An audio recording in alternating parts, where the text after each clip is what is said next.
Welcome to the Business Building Blocks podcast, where we talk about the struggles and celebrations that leaders and entrepreneurs experience on their journey to success. I'm your host, Kristina, and I'm passionate about helping you achieve massive amounts of success at work and at home. We'll talk about all things people and organizational wellness, share relatable stories, and feature insightful guests because quality people and processes are at the heart of every success story. Ready to learn, grow, and have fun? Let's dive in.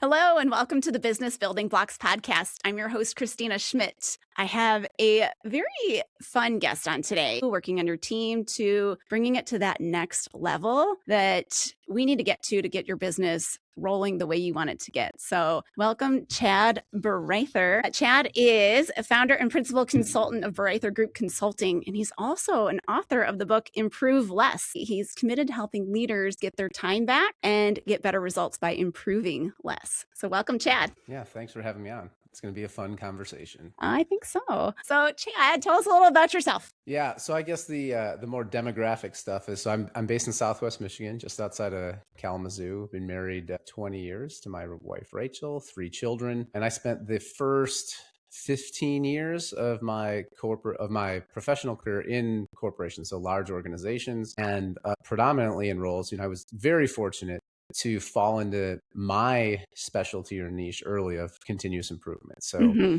worked in quality and reliability roles, and then in the continuous improvement team of a large organization, then 2 other large corporations. And I had the opportunity to support someone else doing continuous improvement, and kind of was able to leverage that side gig into building a consulting firm now, where I am the managing partner, the principal consultant. We have 5 other team members that support delivery for us. And yeah, that's what I've been up to for the last 20 years. Well, sounds exciting. It's a very similar start to mine, actually. I spent 15 years in the automotive manufacturing industry, so very similar. Also started in continuous improvement, which was definitely fun. I think that is the fun part of the work. So lucky us, right? So tell us about what you do at your consulting group. Yeah, so although I would say our strongest results and most established presence is in manufacturing, and I'd say specifically discrete manufacturing, right? That's like we're making something.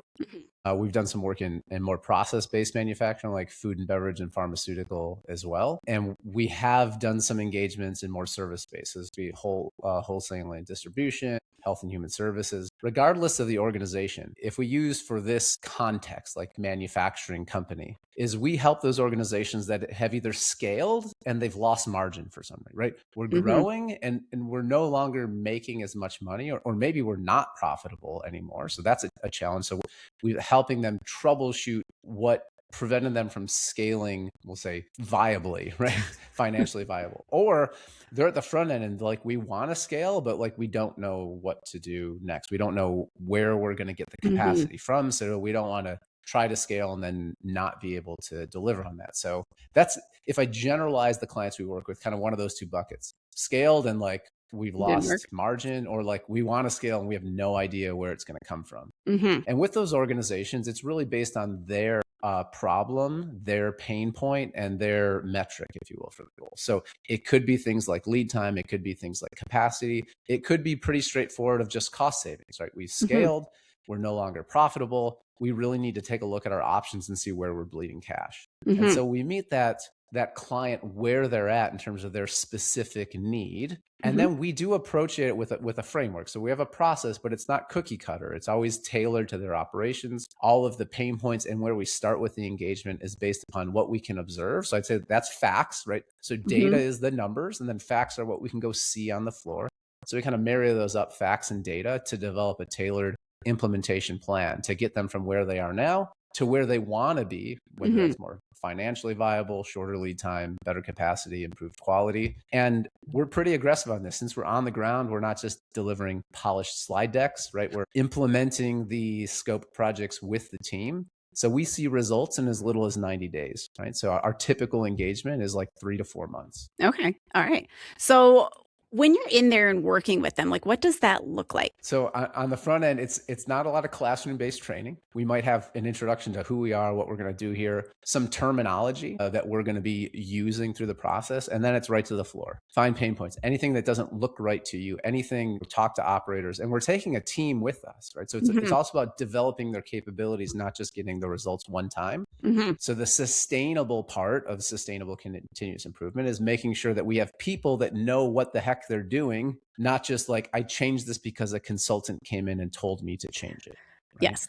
So we're working with that team to frame out and scope the projects. And then whether the changes are implemented through more of a project-based methodology or a Kaizen event, if your listeners don't know that, that would be like more of a compressed timescale, 5-day or 2-week for like rapid change. That's really based upon the organization's desire and their own internal operations. So again, we're going to tailor the approach to get there, but we're going to follow the same steps in the process. Yeah.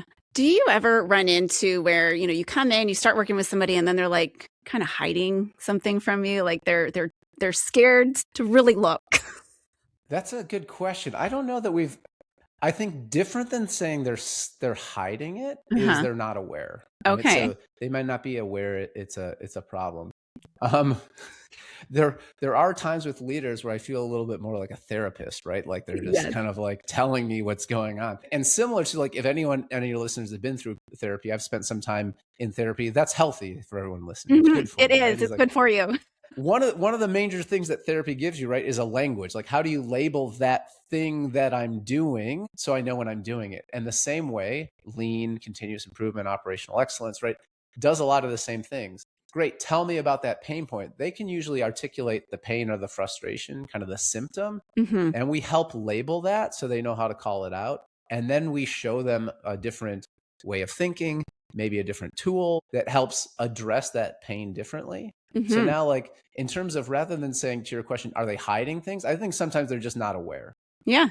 Like, I'm not aware that's a problem. I'll speak to one to make that a little bit more concrete. We have a client that we've worked with in food manufacturing, and they will routinely like shift people around in the plant based upon where the work is building up.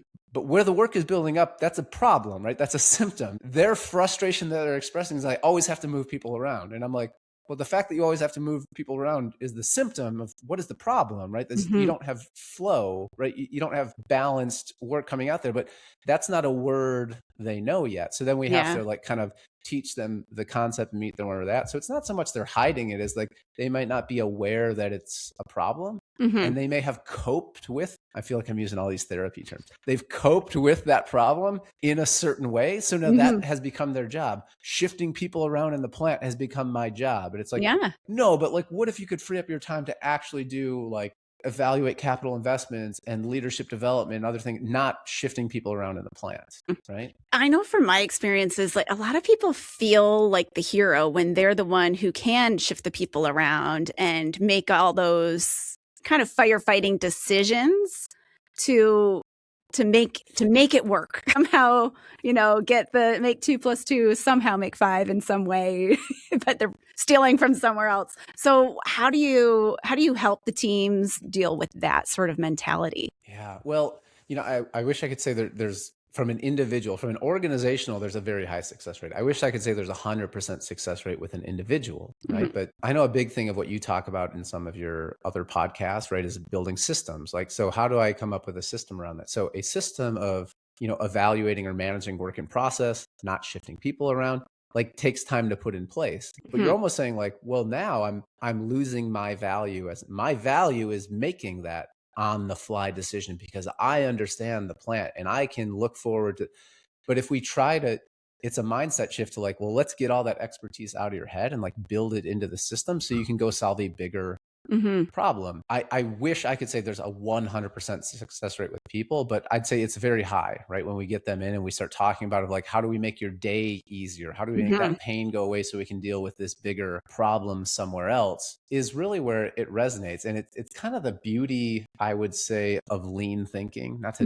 overgeneralize lean thinking, but this way of looking at your business is to think of like, if you actually address the pain points and the frustrations, the business performs better. It's a win-win, right? We make it easier to do the work. So whether it's at this level, right, we're saying like management level of I'm applying staffing or production planning or whatever, or I'm at the next level down of supervising, right? I'm overseeing the frontline staff, or I'm a frontline worker. If I can get rid of the stuff that gets in my way, this machine always breaks down because of fill in the blank. Or when we do a changeover, it's really frustrating. Like, well, guess what? If we get rid of that frustration, the company performs better. But the only way to get rid of that is not by having a bunch of smart people running around, firefighting, is by actually taking that knowledge and building a system. So standardizing the changeover time, troubleshooting and adjusting machine settings or product design so we don't have machine breakdowns, standardizing onboarding and training and standard work so supervisors know that their staff is capable, building things like tack time and workload balance in so at a management level, I don't have to worry about that problem in the plant anymore. And maybe, long answer, sorry, maybe a lot of that sounds a little bit too utopian, right? But I'm confident after doing this. So our business is 7 years old, but the first 2 I was still in. So 5 years independent. For doing this for 5 years for dozens of clients, like it happens pretty quickly, right? 3 to 4 months is our typical engagement. And you see changes in performance. You see changes in mindset by let's just try it and see if it works. Yes. So I want to hit on a couple of things that you said in there. And the biggest thing I want to point out is that freedom piece. I hear so many people say, I don't want to block creativity by putting systems in, by boxing us into this rules or these systems or these processes we have to follow. But I just want to emphasize the freedom that is gained from having some decisions already pre-made, the permission to make decisions that can be cascaded down through the organization and what that gives to the leaders and to the managers, to the owners. Can you just talk a little bit about that? Yeah. So it doesn't matter which industry and it doesn't matter which company, right? And it doesn't matter which employee in the company. The one resource that we all walk in the day with the same of is time. So as a leader, your time becomes more and more precious because the consequence or the cost of your decision-making, right, becomes more and more. Wouldn't I rather have, I don't like that's a leading question. I'll just make it as a statement. There we go. I surmise that having more time to spend on important decisions is valuable. Yeah. But I can't manufacture more time. The only thing I can do is take time away from solving problems I've solved previously. So rather than, we're using this like workload allocation one, right? I think is a good, all your listeners can pick their own recurring issue and heroics. If I spent, maybe it's not every day. Let's just say it happens 3 times a week and it takes me an hour. So 3 hours, 3 hours per week. So if I can mitigate that problem, even 50%, that's an hour and a half. I'm going to multiply that out by 50 weeks, right? We'll give you 2 weeks off, leader. Oh, It's 75 hours I've manufactured to be able to make more important decisions. There's almost your full 2 weeks right there. There's another 2 weeks. You can maybe take a vacation or something. There you go. But how do we get there? Like we get there by having systems in place. And I do sympathize with the fact, like as a business owner myself, as an entrepreneur myself, like you don't want to be too rigid. You're like, I'm in a niche or box myself in and it's not going to be flexible. Processes, systems, standards can change, can and should change as the business evolves, as you get smarter people in that know how to do it better than you.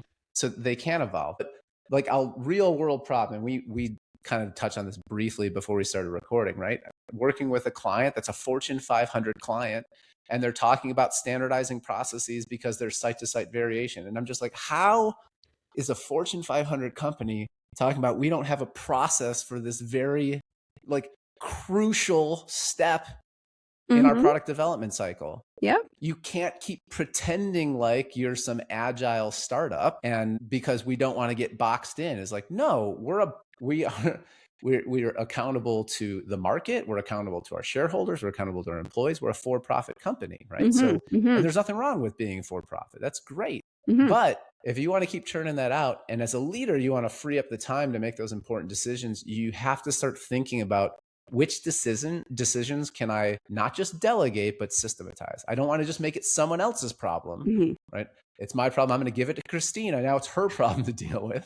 Poor delegation. Yes. Set up the system or the process, teach Kristina the system or the process, and be like, here you go. Now make it better. And put your system, your checks and balances in so you can make sure that it's working, make sure that it's being followed. So you touched on something here, the Fortune 500 company that still wants to act like this agile startup, this identity that we see ourselves in. It's like, we're a startup, we're fun, we're quick, we're agile. How can somebody grow and keep this agility? How do you grow and maintain agility? Well, here's what I think about that. If we use the same thought process about freeing up time. So how do you maintain agility? Means I can react faster, right? So I can only react faster if I have time to react. So at a leadership level, I need time to evaluate if it's the right decision. And let me be clear, because I just caught myself saying it. I tell my clients this all the time, and I tell my children this all the time.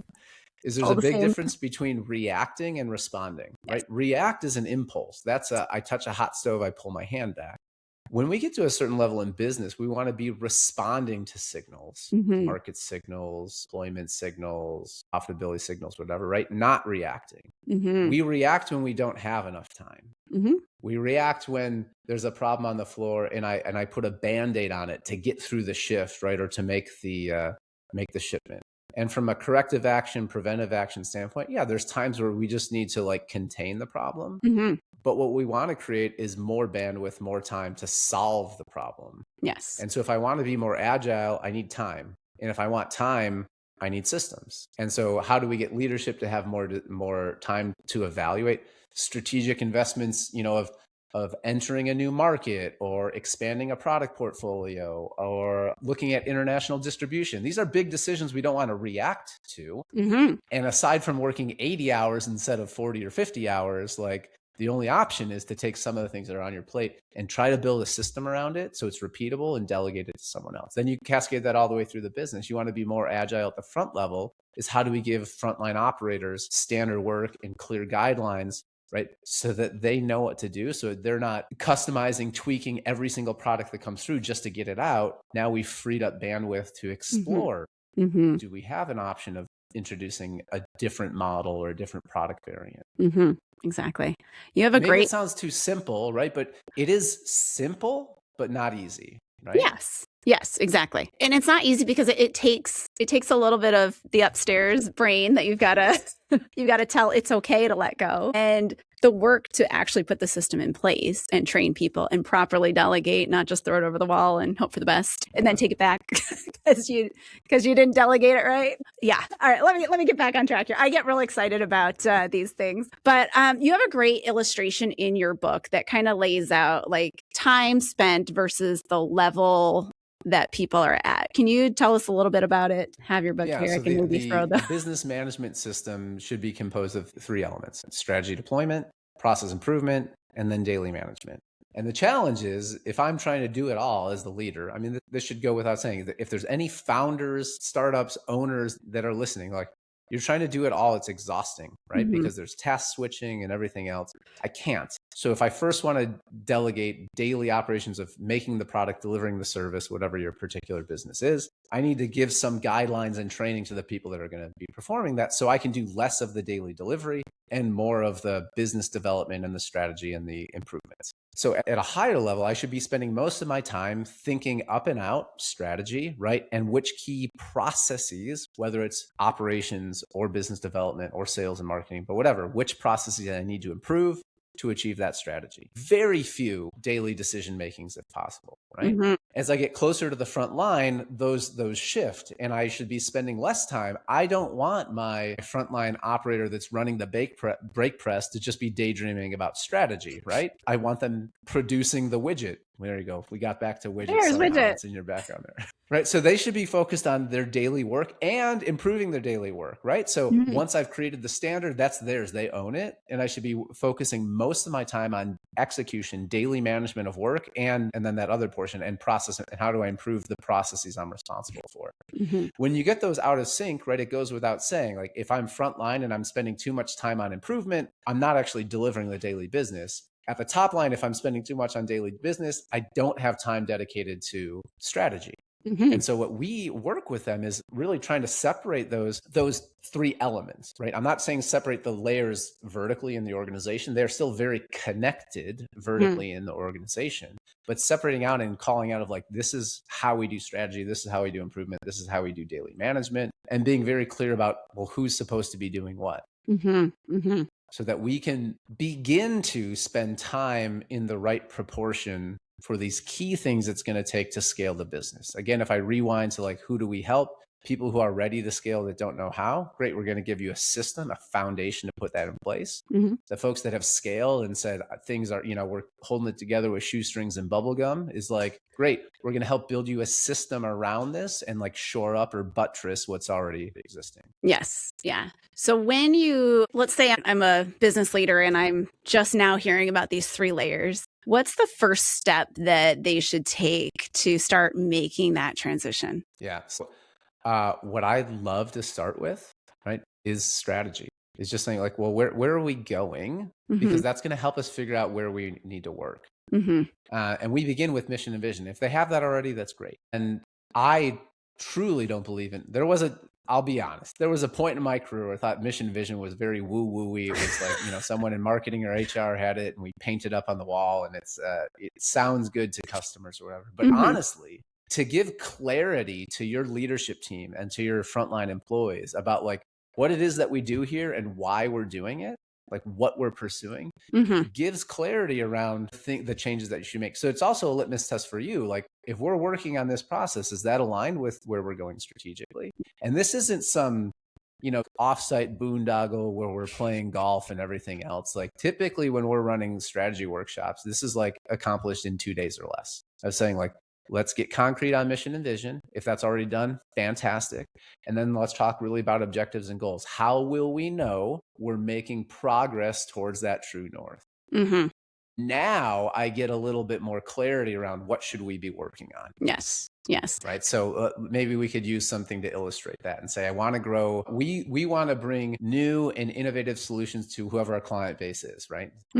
Let's say we serve, I don't know, I'm looking out my window and trying to come up with something. I have a friend who does aftermarket, like 4-wheel drive, like off-road parts for cars. So brush guards, roof rats, et cetera, things like that. And we want to bring more value, which might be different options, different fits and finishes and things like that. And so you'd say, well, what do we need to be able to do that? What do we need to do? And you might need to have a better process for sales and marketing. What you already have, we may have to reduce costs on our operations to get some more profit so we can invest in product development, right? And we might need to expand or outsource some of the product development capabilities. Okay, that's 3 very simple things now that we need to do, right? Improve our presence, improve our margin, and improve our R&D spend.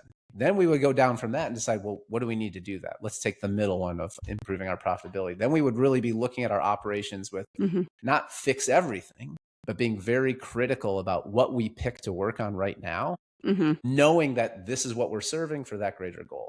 I truly believe this after doing this for 5 years, that if we give that leadership team clarity and alignment, I say focus and alignment on what we're really trying to do collectively, it makes those investments in where I should build my system next very obvious, right? So maybe some of your listeners are not very excited. They're like, building systems doesn't sound very sexy. It's like, but if it got you more margin so you can invest in R&D, like maybe that sounds pretty intriguing. It probably And that's would. where strategy ties it all together. Like, why are we burning calories, teaching people about continuous improvement and doing waste walks and whatever in service of this goal by expanding our margin by 2%, right? Which would free up X million dollars to invest in R&D so that we can take over this market segment. Okay, now I can tell the story behind it, one to myself, but also to the employees of like, why are we doing this? Yes. And the hope really though is with that is like that you get the buy-in from everybody as well, because it's like, yes, you're telling them why, but there's an emotional why that gets hooked into there that helps you stick with it, that helps them buy into it.